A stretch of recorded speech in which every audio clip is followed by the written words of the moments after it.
Hi everyone, Dr. Frankie here, and I'm just trying to keep warm.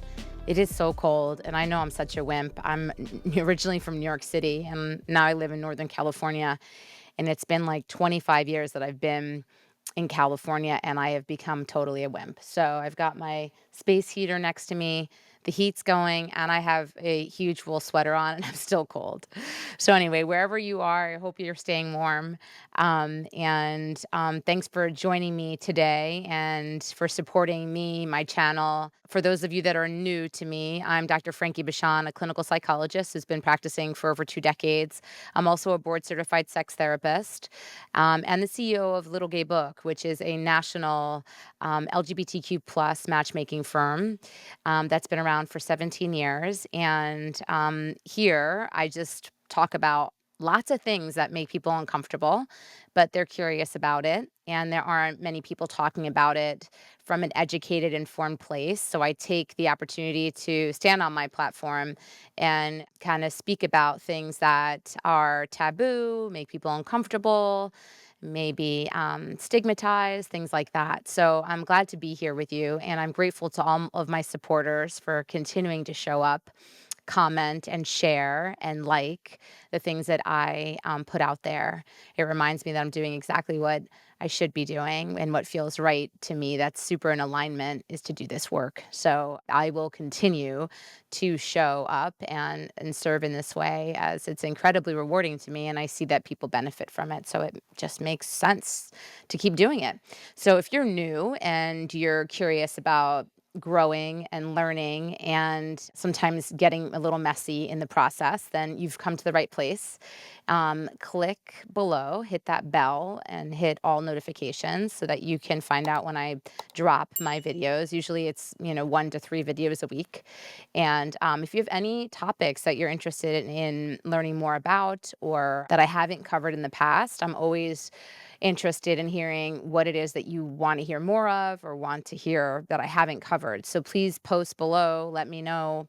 And thanks again for being here. So today I'm going to talk about public sex and why taking risks turns many people on. Having sex in public is one of the most common fantasies in the United States. As many as 57% of women have fantasized about having sex in a public place.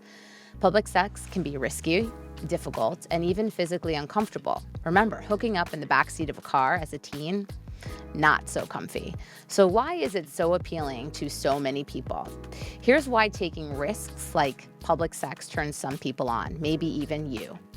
Cruising as a public practice. For some subcultures, especially gay male communities, public sex has a historic and cultural context that goes beyond a kink or a fetish. Based in a time when gay identity was too taboo to date openly in the way that straight people did, a culture of public cruising has been part of gay culture for generations and survived through the HIV/AIDS crisis. Specifically, cruising describes the act of seeking out a sex partner in a public place like a park, a bathhouse, or a public restroom, usually a space popularly frequented by other gay men for this purpose. Partners found while cruising are typically casual and anonymous, short-term connections, a stranger you meet for the purpose of briefly having anonymous sex in public. Cruising has its own agreed-upon norms and standards for behavior, and people in the space generally know to expect propositions of public sex and to be comfortable with public sex happening around them. An adrenaline rush of risk. Whether you're a regular base jumper or find merging onto the highway a little rich for your blood, you're familiar with how heady and intense adrenaline can be, the chemical cocktail that floods our brains and bodies when we do something that feels risky or new. For some of us, that feeling is almost unbearable and we associate it with fear or anxiety. For others, it can be almost an addictive thing. Sex is already a heady experience based around the pursuit of such potent brain chemicals as dopamine and oxytocin. For those of us that enjoy the high of an adrenaline rush, adding it to the mix makes everything even more intense. The backseat of a car, the dark alley behind the bar, or the supply closet at work, the risks of being caught or seen by others in these locations varies from brief social embarrassment to serious professional consequences to criminal charges for public lewdness. Paradoxically, knowing this can be a turn on or at least an intensifier for someone who finds risk to be exciting or intoxicating to some degree. The enduring appeal of the taboo. For many people, sex becomes even more appealing and erotic when it has some element of the taboo to it, even between consenting adults. Many of the most popular sexual fantasies are based around the idea of having a kind of sex you shouldn't have, or having sex with someone you shouldn't have sex with, like a teacher or student role play, sleeping with your boss, things like this. Public sex plays on this idea of a taboo, or having sex in a way you aren't supposed to, in a place you aren't supposed to be, in a place where you might get caught. Even lightly naughty places like a friend's house while you're house sitting can add some electricity and spark to your run-of-the-mill sex life.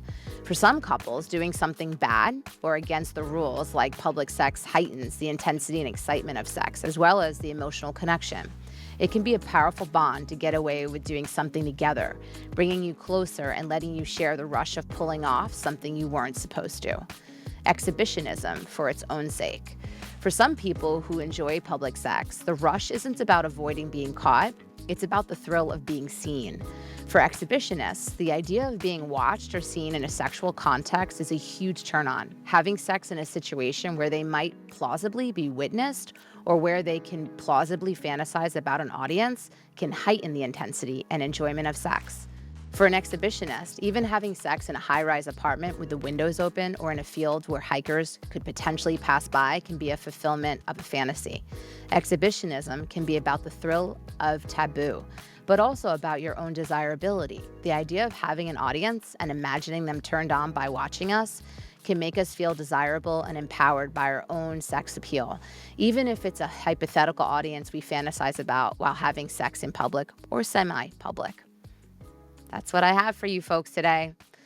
Hope it was helpful. If you think somebody might benefit from it, please share it. If you like it, show us. I want to hear it. If you have a reaction or response, please comment below, and I do my best to respond. So I will see y'all next week.